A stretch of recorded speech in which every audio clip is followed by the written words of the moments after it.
guys, thanks for stopping by to check out the latest from Sailing Emerald Steel. So it's Friday morning and we're just getting ready to unhook Emerald Steel from the mooring and head over to Glorietta Bay.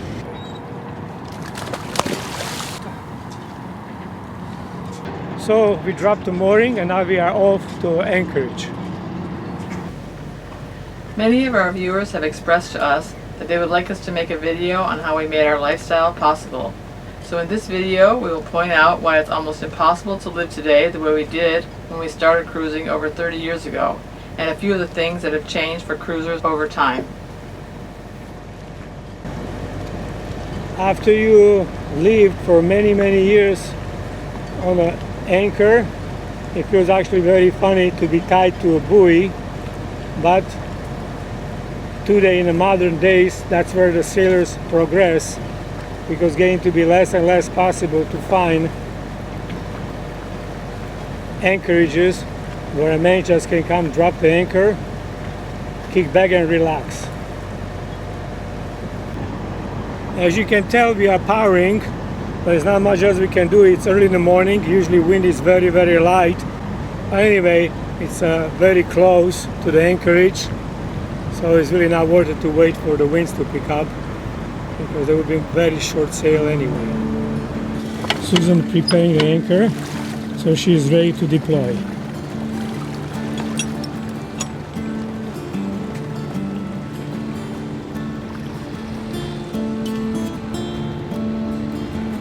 Looks like some of the boats are already leaving the anchorage. They got to do it by 9 o'clock, so it's better chance to find a place. Nice small beach next to a golf course as we are approaching the anchorage. Hope it's not going to be too busy so we can find a good place. Susan in the front, scanning the anchorage and getting ready to drop the anchor.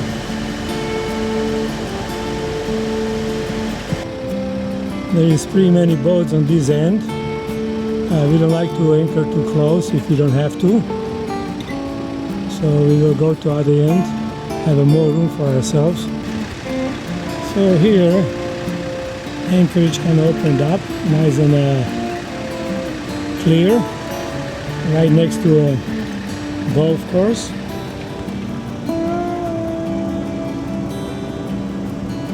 Okay, Susie. Ready?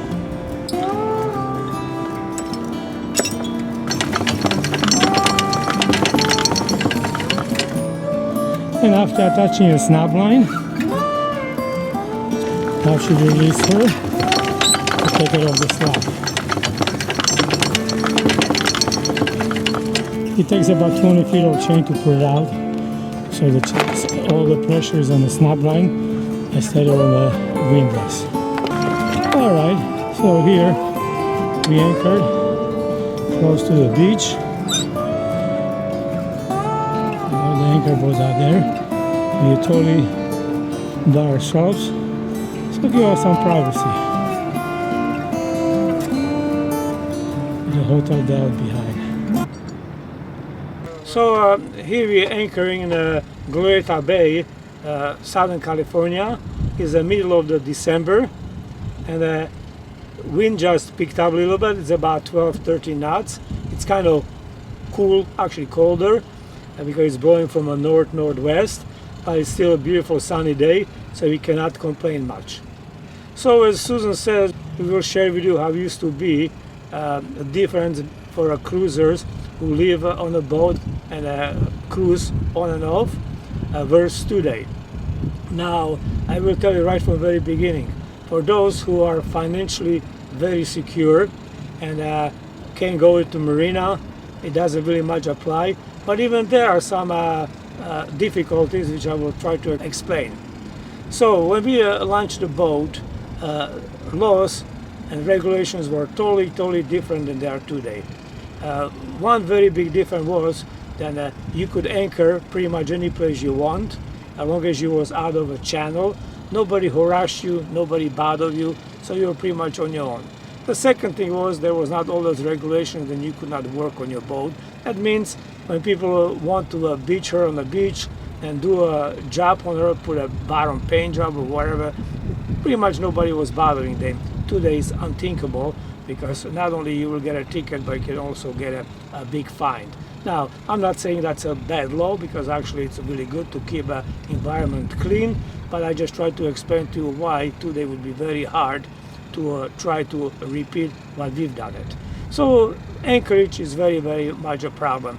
For example, in San Diego Bay, you have anchorages, only 2, and you can only anchor 3 times a month for 72 hours. So pretty much you're screwed if you want to live on a boat and work on a boat, because there is no place to anchor. Plus, not only that there are not enough anchorages, and also it's only 72 hours, plus you have to ask for a permit, and so on. And if they catch you anchoring without a permit, it could be a ticket, can be a lot of harassment and hassle. And on that part, only thing we don't like it is this here. Then many times you call to get a permit, and all anchorage is already taken, so there is no spaces available. Yet when you go by the anchorage, half of anchorage is totally empty, because a lot of people who ask for permits didn't show up. So pretty much you again screwed. Maybe all places like in New Zealand, the Bay of Islands, you have hundreds and hundreds of places to anchor, and people could anchor wherever. And you know what? There was much less problems with all kinds of so-called bumps, or problems with people not knowing what the hell they're doing, so they're dragging all around and creates a really big nuisance. So as I said, and even if you're in a marina, the problem is this here, that no marina is going to let you work on your boat. So if you're in a situation like we were, where we finish our boat on the water, you will not be able to do that in a marina. And now even if you have the money to haul out, unless if you can be haul out in the yard for entire time, you cannot be coming on and off and on and off as you work. And that's why we've done it, because we had no money saved to do all job at once. So we have to do as finances permitted. So can you imagine if you haul out for a week and then you go back on the water and wait for another couple of weeks till you get some more money and then haul out again? It will be very, very impractical and very, very expensive. So this is some of the reasons why it is hard to replicate what we've done it in years past. We finished our boat on the anchor on the bay, and that would be very hard to do today, pretty much impossible. So here are a few pics of San Diego and Glorieta Bay when they used to be free anchorages and where we finished building Emerald Steel. Emerald Steel, after launching, anchored off of Shelter Island, picking up some fuel at the fuel dock, working on our taffrail with the San Diego skyline behind, careened on the beach in Glorieta Bay, a few months before departing on our maiden voyage to Hawaii. So weekend is over, although we had a nice time. The truth is you cannot compare to South Seas cruising or Pacific Northwest, when you have plenty of anchorages without any hassle or problems. Well, we were here 3 days. The harbor police came by at least 5 times, harassed some people. So it's a kind of... and a couple boats dragged all over. Yeah, and also one actually I had to go help because it started hitting another boat, so I had to go out there and help him re-anchor. And a guy who was anchoring next to it called the harbor police. They came by, they looked at him, they talked to him for a couple of minutes and left. They didn't do nothing at all. So we ended up helping him to re-anchor, because surely harbor police didn't do any help to him, and he had a little difficulties because his anchor was stuck on this other guy's line, so I had to use my dinghy with the outboard to help him pull the anchor out. In next video we will discuss the differences cruising in the tropics, Hawaii, how it was when we got there first time over 3 years ago, and compared to how it is in the present day when we went there last time. So I hope you guys enjoyed the video. If you did, leave a comment and thumb up, and if you didn't like it, leave a thumb up anyway. Be a nice sport, okay? Okay guys, before we leave, we'd like to wish all of you a Merry Christmas and a Happy New Year. See you next time. Bye-bye.